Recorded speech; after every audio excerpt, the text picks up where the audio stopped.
Channel 23 refers to an error occurring when the inverter DC link is not properly charged. Check for low voltage received after installation. Channel 23 can be checked in the indoor and outdoor units and the wired remote control. The remote control displays CH and 23 alternately, and the red LED flashes twice on the indoor unit's display window. The red and green LED lights of the outdoor unit's main PCB flash twice and 3 times, respectively.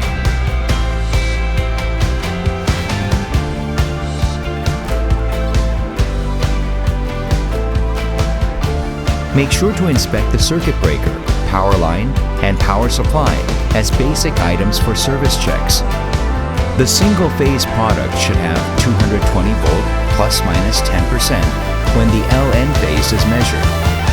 The 3-phase product should have a 380 volt plus minus 10% when 2 phases are measured.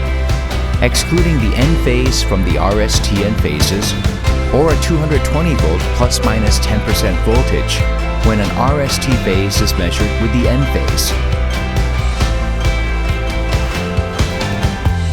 Check the connection of the harness that supplies the input power to the outdoor unit's main PCB, as well as that of the reactor harness.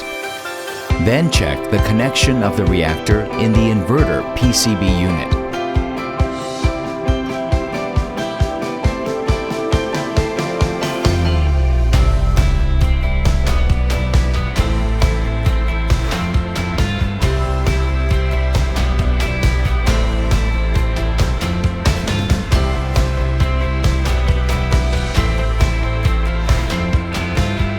Generally, the DC link voltage is normal if it's more than 1.4 times the input voltage.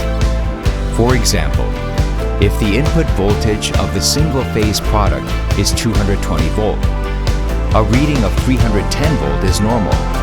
If 250 volt or less is displayed, the input and DC link voltages will decrease and the compressor can stop while running.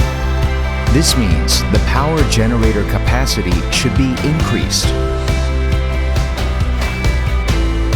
Check if the input voltage of the LGMV data is more than 1.4 times the DC link's current voltage.